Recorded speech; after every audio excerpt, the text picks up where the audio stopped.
Hello दोस्तों, नमस्ते दोस्तों। मैं उमा तिवारी अपने किचन में आपका स्वागत करती हूँ। आज हम मिलकर बना रहे हैं बहुत ही महंगी मिठाई, जिसको नाम दिया जाता है काजू कतरी मिठाई, जो बिना मावा के बनाई जाती है, जो बहुत कम समय में बहुत कम सामग्री के साथ जल्दी बन के तैयार हो जाती है। ये देखिए, हमने बहुत ही कम समय में बनाया है और बहुत जल्दी बन के तैयार हो गई है। इसको बनाने के लिए यहाँ पर मैंने 250 के ग्राम टूटे हुए काजू का इस्तेमाल किया है, जो कि बनाने में कोई भी दिक्कत नहीं जाती। चाहे आप टूटा हुआ लीजिए, चाहे बिल्कुल फ्री एकदम से बड़ा वाला लीजिए। अब हमने मिक्सी के जार पे डाला और इसका पाउडर बना लिया। हमने जितना पानी लिया था उतने ही शक्कर का उपयोग किया है।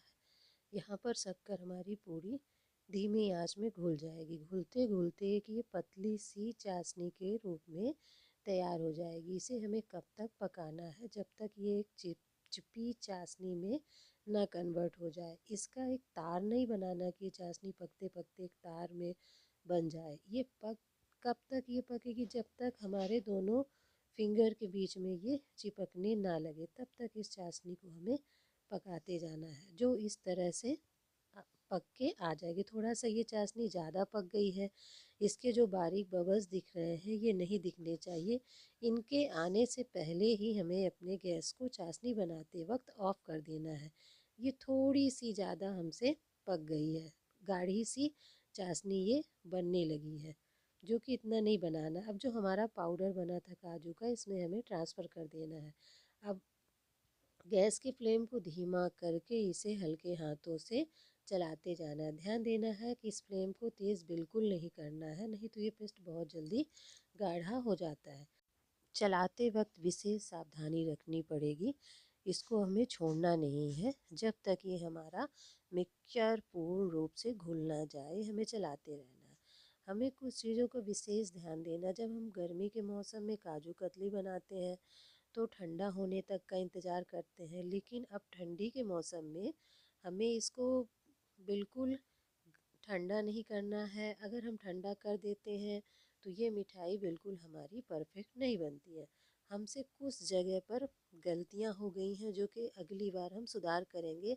हम इसलिए बताना चाहते हैं कि आपसे ये गलती ना हो जो हमसे हो गई है। अब देखिए, पेस्ट एकदम से परफेक्ट गाढ़ा होने लगा है।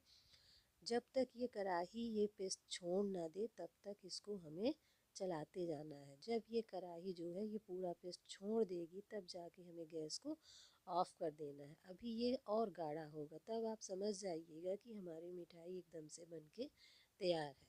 इस पेस्ट में हम 1 चम्मच के लगभग घर का बना शुद्ध देसी घी डालेंगे। घी डालने से इसमें हल्की सी चिकनाहट आएगी और काटने में बहुत सहूलियत जाती है। अब ये पूरा घी इसमें पिघल करके पूरा इस तरह से मिक्स हो जाएगा। जब ये मिक्स हो जाएगा तो ये पेस्ट अपने आप सिमट सा जाएगा और गाढ़ा होने लगेगा। इस प्रक्रिया को हमें 5 से 10 मिनट तक दोहराते जाना है। अब हम इसको और गाढ़ा होने देंगे। फिर गैस के फ्लेम को हम ये हमारा पेस्ट पूरा मिठाई के जैसे बनने के लिए तैयार हो गया है। अब इसका टेस्ट करने के लिए हमें क्या करना है कि जब ये ठंडा हो जाता है तो हम थोड़ा सा अपने फिंगर में लेते हैं और ये आसानी से निकलने लगता है। अब इस पेस्ट को हम पन्नी में, जिस पन्नी से हमें बनाना है डालना, उसमें हम ट्रांसफ़र करते हैं।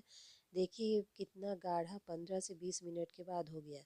अब एक साधारण सी पन्नी में हम डालते हैं, इसमें बार बार पलट रहे हैं, फिर उसको फोल्ड कर रहे हैं, फिर पलट रहे हैं।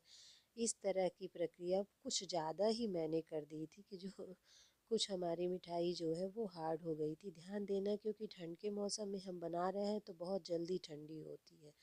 गर्मी के मौसम में इतना जल्दी नहीं ठंडी होती है। अब ये बनते बनते थोड़ी थोड़ी सी हार्ड हो गई है। हमें बस इसी टाइम में इसको फैला देना चाहिए, लेकिन हमने बहुत देर तक ये प्रक्रिया बार बार दोहराते गए, जो अंत में जाके ये बर्फ़ी हमारी हार्ड हो गई। जो इस तरह से देखिए ना कितनी हार्ड, अब जाके इतनी हार्ड हुई, जो कि बिल्कुल नहीं होना चाहिए था।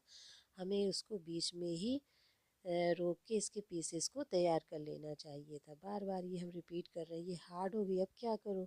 अब इसको मैंने बेलन की सहायता से बेला, लेकिन जो ये साइड में दरारें दिख रही हैं ना, यही मेरे से गलती हुई है। आप ठंड के मौसम में बनाइएगा तो विशेष ध्यान दीजिएगा कि मिठाई को ठंडा होने के लिए बिल्कुल नहीं छोड़े, नहीं तो यही गलती मेरे जैसी हो जाएगी।